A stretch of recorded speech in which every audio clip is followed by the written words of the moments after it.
Can you hear me? Yep. Okay, cool. Yeah. Hi, everyone. Thanks. It should be fun. So I think the basic idea here is I just want to give a very general look at how the production of drugs works in South America, in particular in Peru, and then to just relate it to some crucial things that happened in my country, especially in terms of how the production of drugs interacts with politics and some social issues. And I'll try to make it reasonably brief. And then I think probably the more interesting part is to just have a conversation.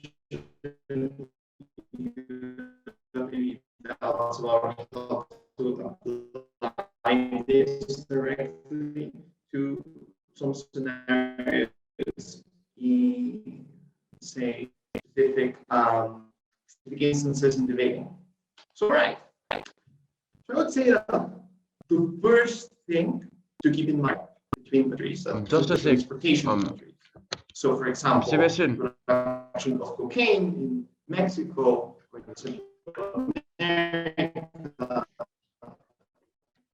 May I please stop you just a sec? Sorry. All right, sure. Let's do that then. All right. So, hi everyone.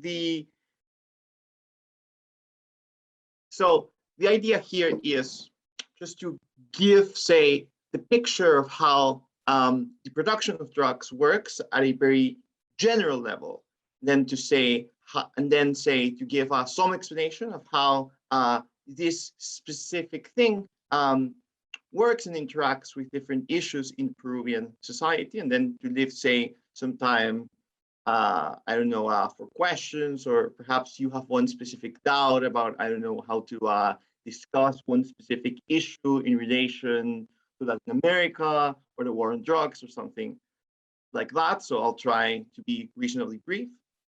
So the first thing is, I think that there is a differentiation that matters significantly, which is that there are some countries that produce drugs, and that is very different from countries that transport drugs. So almost all of the cocaine that exists in the world is made in 3 countries, which are Bolivia, Peru, and Colombia.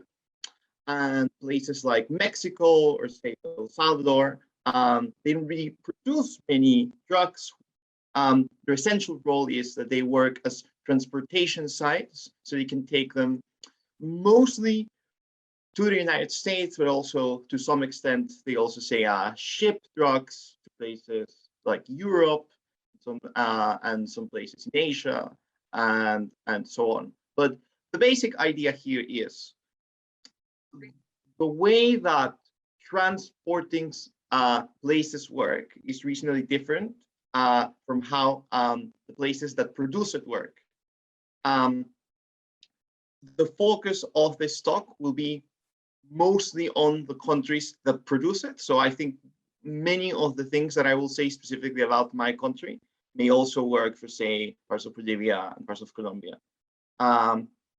So where is this specifically made? So it's essentially made in very remote areas near the Amazon rainforest.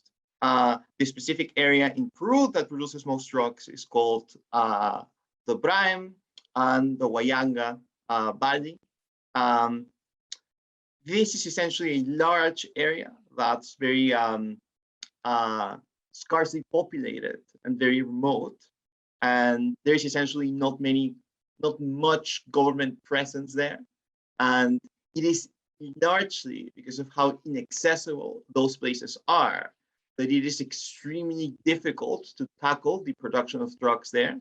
So the Peruvian government has engaged in several acts of military occupation in these areas for the last 20 years, but the results have been very mixed. And you can see reasonably similar things in Amazonian areas in Colombia, which is that the geography of those places is extremely difficult if you want to carry out, say, a prolonged military campaign.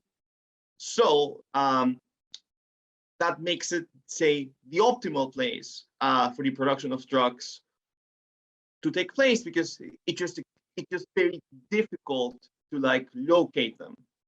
So that's one. Secondly, the reason why drugs are made there is because of environmental factors. So cocaine is a chemical preparation made out of coca leaf. Coca leaf is just like a normal plant that some people use to make teas. Traditionally, they come from those places. So say in many areas in the Andes in Peru, it's normal to have a coca leaf tea, and that's like a traditional thing.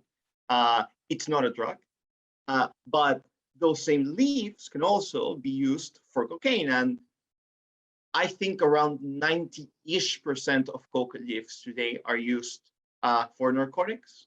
So say you have, say, the perfect storm, that you have a number of places that have the correct soil for the production of cocaine. They have a tradition of farmers, say, planting coke leaves, and they're very difficult to police and to monitor. So for all of these reasons, they are, say, the perfect spot for loads of cartels to use as their safe haven for the production of drugs. Now, the process here is essentially twofold. Well, threefold, I'd say. So firstly, obviously, you need a lot of farmers. So they like work. They have lots of plantations of coca leaf, and the reason why they sign up is just because the pay is extremely high, and it is essentially not. There is no way you can compete with the profitability of being a coca leaf farmer. So there are some government programs that try to pay farmers to take on different crops. So, for example, there are some programs in Colombia that incentivize the growing of coffee beans. In Peru, we try different things like chocolate, or say we try to get them into working in the exploitation of different berries. But the problem with all of those schemes is it's not as profitable. And especially if you're a struggling farmer who has problems to make ends meet, it's just too attractive to work on coca leaves. It's like you can make like, I don't know, like 10 times more than you can make like with any other crop. So what happens is you have a large number of very poor people in remote areas who work as farmers, and they work, say, in plantations of coca leaves, and they're usually paid by cartels or by a number of intermediaries. The second thing is you obviously need some sort of chemical process that transforms the coca leaf into cocaine. And the way that they do this is they have different laboratories that are Recording in progress. That are obviously highly secretive. And the way that this works is that there is a constant transportation of chemicals towards this remote zones in the Amazon rainforest. And after they acquire, say, the chemicals that they need, they enter into the third phase, which is the transportation phase. Usually what they do is they get them out either through dock mules or through land transportation, which usually happens also through relatively remote and under-policed areas. So, for example, it's relatively common for people to transport it through deserts, or say you can transport drugs to Brazil through the Amazonian border, which is also a very remotely inaccessible place because it's just like a very dense rainforest. So the idea here is you have lots of people that work here. it makes a lot of money. And there are several different ways in which they have tried to stop it, and essentially all of them have failed. So the first example that I gave is there are some schemes to try to pay farmers to not grow it. This fails for two reasons.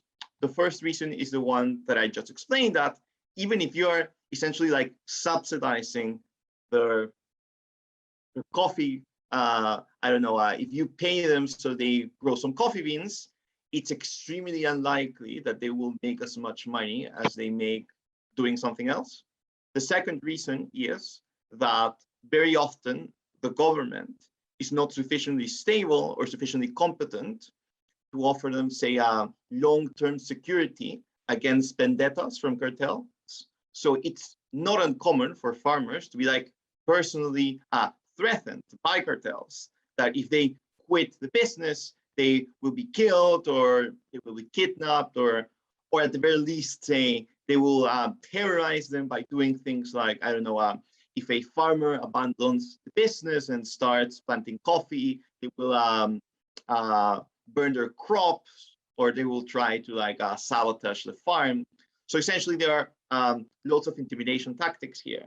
And part of the reason why they're so scared of cartels is that the government has a long track record of not being competent.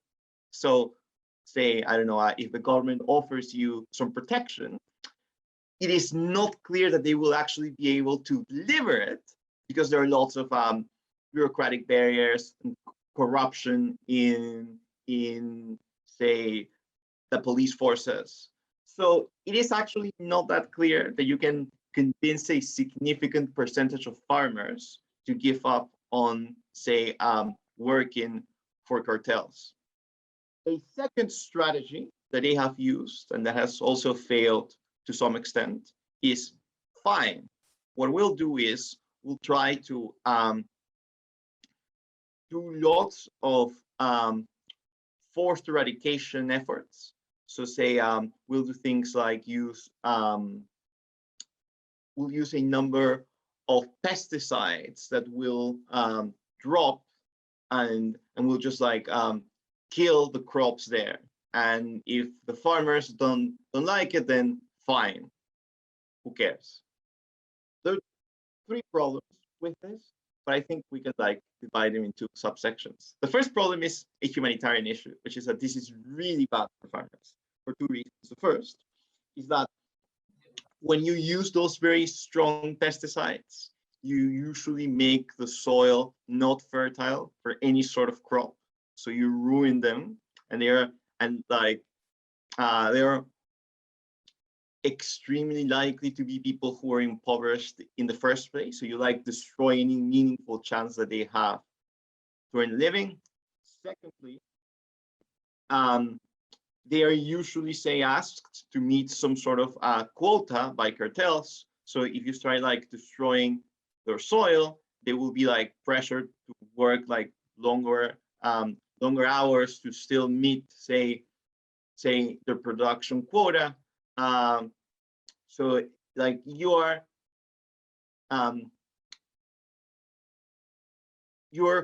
hurting the growers without doing much against the cartels. So that's one subset of say reasons why it's not great to like do things like drop pesticides by air, which is what the government in Colombia did a lot until I think like 7 or 8 years.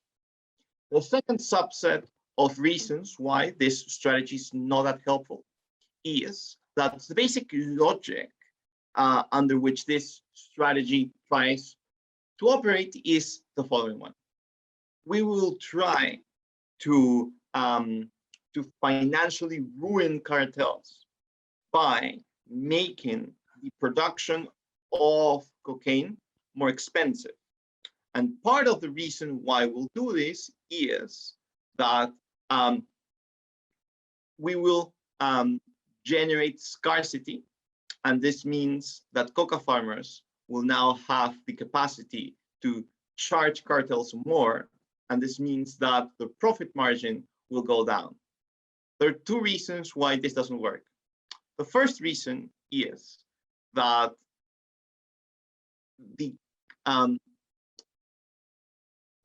think about this, it's as if we were saying we want to make art more expensive, so we'll make paint more expensive. The problem with that is that the materials used for making artwork are actually a fraction of the value that art has. So say, even if you make paint, I don't know, not worth $25, but worth $100, still, that is not a huge factor in how much an artwork is valued. So I don't know, like there are paintings that are worth hundreds of thousands of dollars. And so even if the paint that was used to make them goes up 4 times, the price of the artwork is probably only going to go up like $50 out of 25,000. So the percentage is quite low. And the same thing happens with drugs. So like, here I have the stat, I think, which is that like one gram of cocaine in Peru is $2, and in some places in Europe, it's like 70 euros. So like the cost of the raw material is only a very tiny fraction of how much drugs are worth. So the strategy of trying to make the production of the leaf more expensive only creates a minute economical loss for cartels, because like most of the profit comes from different factors. Second reason why this usually doesn't work is that generally speaking, cartels have a monopsony over the coca leaf farmers. So like, for example, what happens very often is, this happens in the US a lot, which is that, say, farmers want to, say, I don't know, vegetable farmers are negotiating prices with Walmart, and there is some scarcity. And then vegetable farmers say, fine, then we want to charge you more money.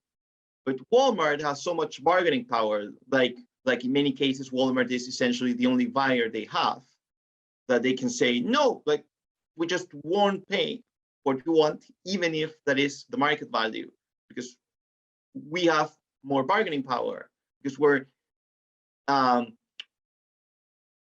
you disproportionately rely on us.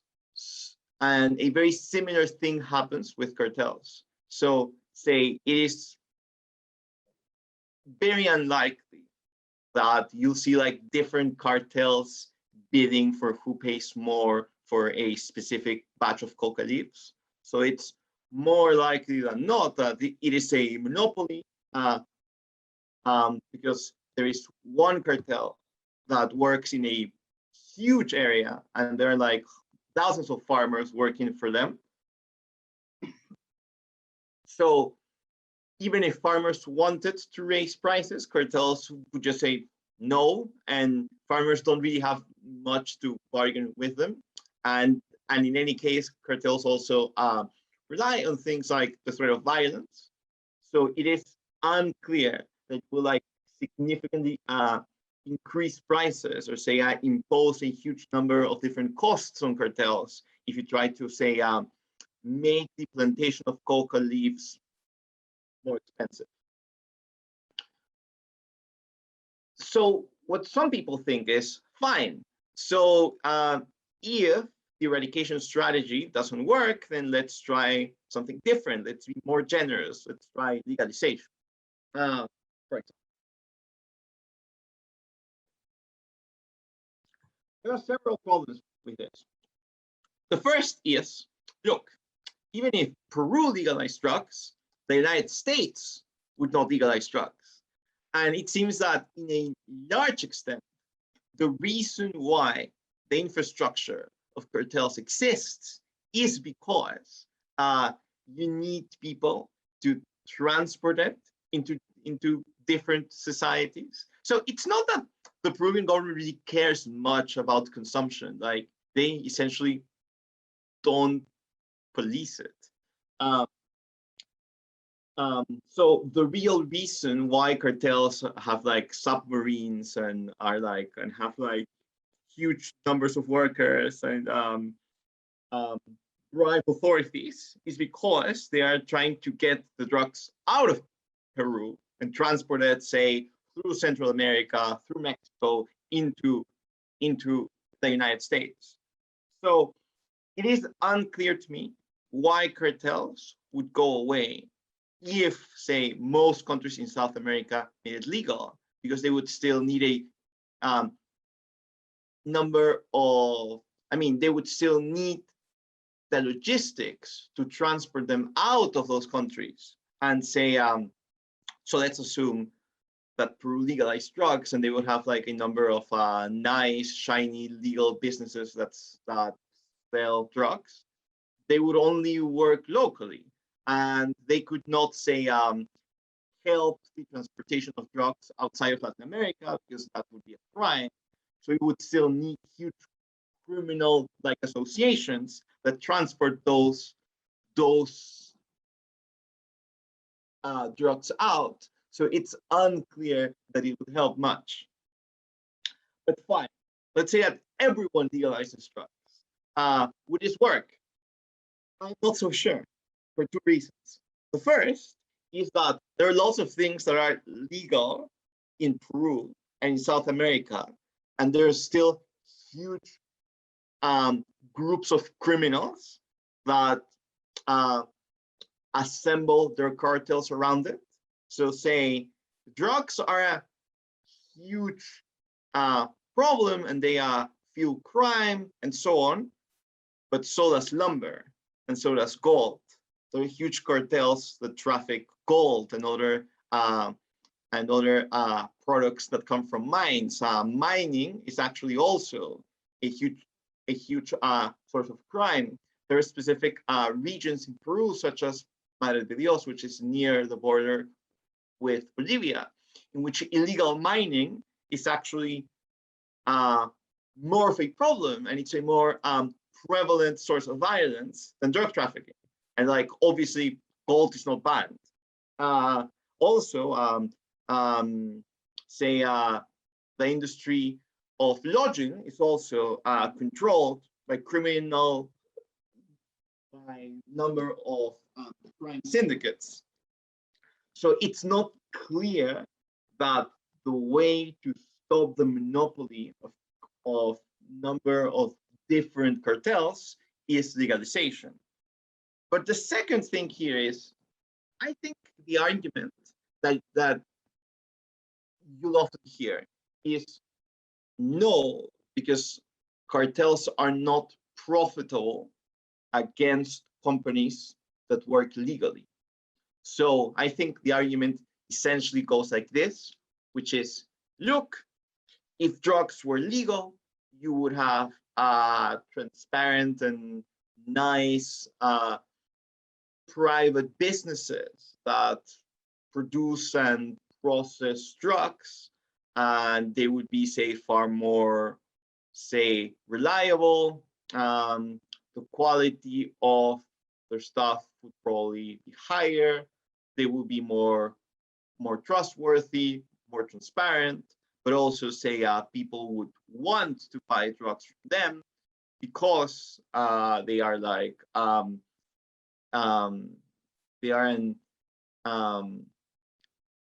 they don't do really bad things for their own society. So like if given a choice, most people would buy from legal businesses. No cartels would go bankrupt if they had to compete against legal businesses that produce drugs.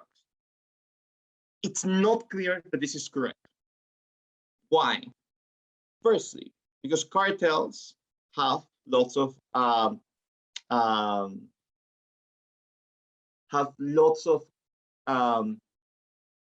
ways that save them a lot of money that legal businesses do not have access to.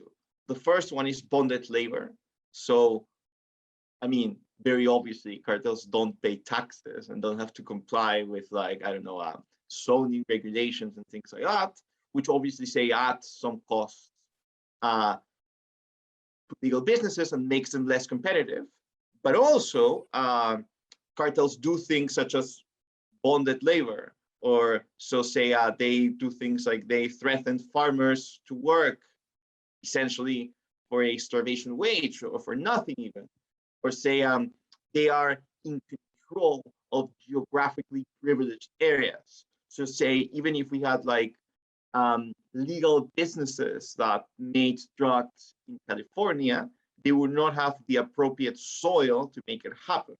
It would probably cost a lot of money to try to reproduce the conditions that you naturally have, I don't know, in the Amazonian rainforest. So what this means is that legal drugs would probably be much more expensive than drugs made by cartels in South America. Now, one thing that some people might say maybe is no, because we can also have like legal businesses in Peru. So like it's not that necessarily we would have to, I don't know, like spend a lot of money to try to reproduce the conditions of the Andes in California to grow some coke, because we can also have like legal businesses of drugs in South America. Probably not, because then they would be constant targets of violence by cartels. And some people may say no, because they would have protection of the authorities. The problem is that this is not a viable solution, because these are very weak governments that are like massively infiltrated by cartels, and they're like huge issues of briberies. And so it's just not realistic to say, we can have like businesses that compete against like incredibly powerful crime syndicates, but it's fine. They won't be like the targets of violence because the police will protect them. Not very likely. Or it's not just that, it's just that the perception that the police won't protect you means that it is very unlikely that a group of investors will go, let's like expose ourselves to violence by cartels by investing in a legal business that sells drugs in Peru. Very unlikely.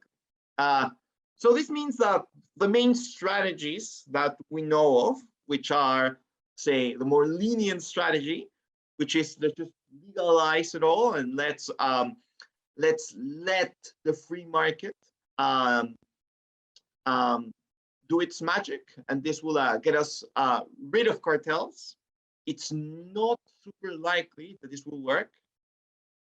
And the second strategy, which is let's be super violent and let's try to use like the full force of the law against cartels, also doesn't really work. So the thing here is, it's not clear what works.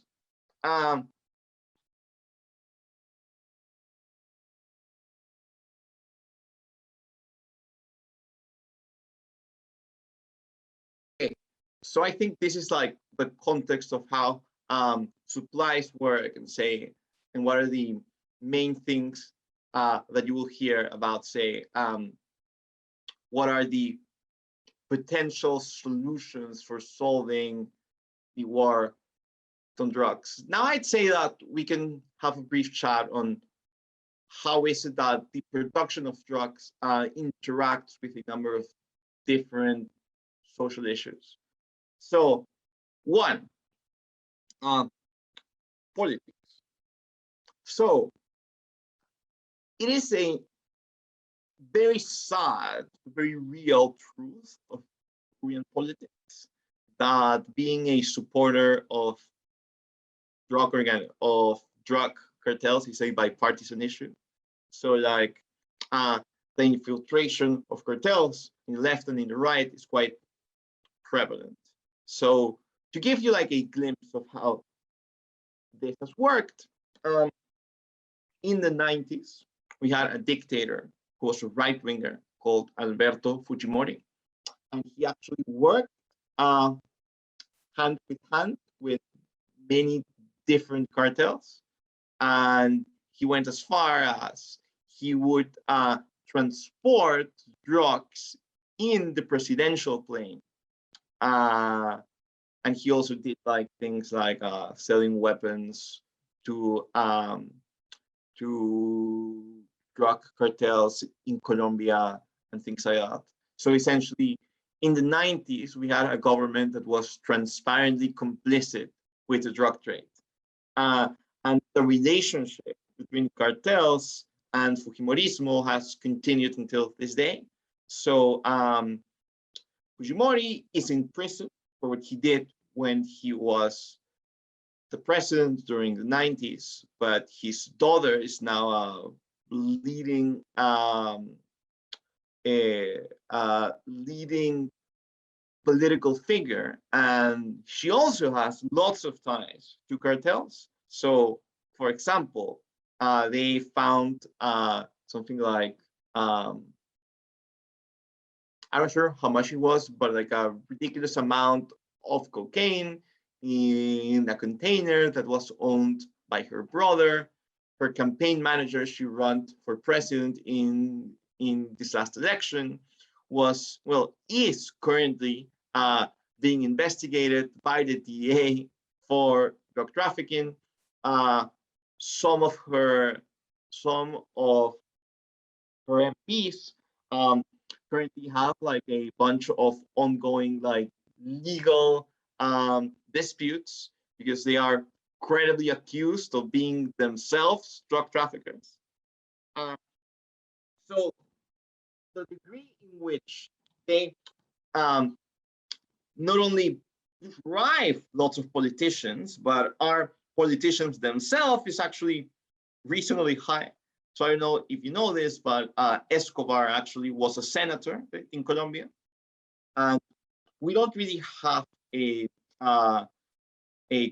cartel boss that's as famous as Escobar was in Peru, but we have like lots of local drug lords that occupy different offices. So like, I don't know, there are like city majors that are well known for being like cartel bosses and so on. And the situation is actually not much better with the left. So right now, the president is a leftist called Pedro Castillo.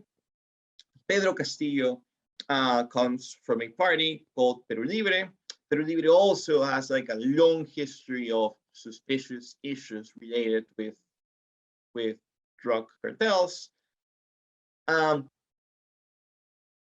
Part of the reason why this happens, and I think this works as a transition to the second point, which is how drugs interact with political violence, is that it's quite difficult for cartels to recruit people. So like I once saw a study that said something like they have a turnover of like 25% every month because they usually get caught, or there is violence and they die, or they just quit because they think it's like a very unsustainable and dangerous way to live. So imagine how difficult it would be for a business to have to replace like 1/4 of its staff essentially many times a year. It's very difficult. So actually cartels are usually trying to associate themselves with different groups of people that are willing to work for them. What do I mean by this? So, for example, there is a long history of different associations between extremist groups or terrorist groups or guerrillas and cartels. Now, this may sound a bit like weird and counterintuitive because, like, I don't know, like my stereotype of a communist guerrilla warrior is not that they want to do businesses with anyone because they think businesses are bad because they are communists. But communists also need money, especially if they want to fund an armed struggle against the government. So what generally happens is they strike temporary deals with cartels, and they essentially do things like provide them with with security in operations of transportation, or say they work as hitmen if they want to kill some government officials. But essentially, there is a relationship that's very tight between lots of extremist groups that engage in acts of terrorism and cartels. And the reason why cartels hire them is not because they have like any specific fondness for like Marxism, but because they have lots of, it's very difficult for them to have staff. So they often rely on these people because they're willing to work for them. So, for example, what happens in Peru is we had a terrorist group called Shining Path. It was responsible for several tens of thousands of deaths in the 80s and the 90s. And the main way in which they would fund their operations was because they got money from cocaine trafficking. And a similar thing happened with the FARC in Colombia. And what happens right now is in the far left, there are some people who have like associations with extremist radical Marxist groups. And they also like received, say, some payment from cartels, or they have like some degree of association with cartels, because cartels perceive like left-wing extremists as allies that they can like use in specific situations if they want to engage in some acts of revenge against the government or against like specific businesses and so on. But so it seems that their hold on both the right and the left is quite strong. And also, this is one thing that I was missing, is that they also have a very tight grip on the army, or say many sections of the army. So very often you will hear things like, the solution to this is to militarize Zone X.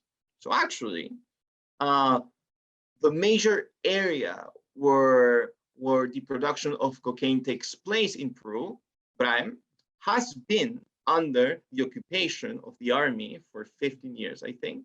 So they've been like under martial law, there is no civilian government, so it's a heavily militarized area. But still the production of cocaine is rampant.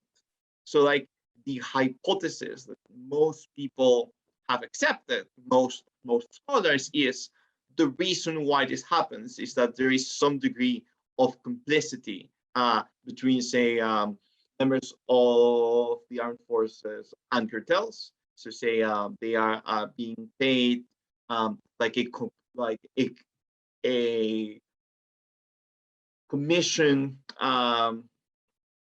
for, say, letting a shipment of drugs out of Peru or something like that. But essentially, it is not clear what sort of solution might work here, because, say, the degree to which different institutions have been infiltrated is extremely strong. Okay, now I think we can have like 15 minutes for some questions, which is probably better if I stop here, if that works. Yeah, should I turn off the recording?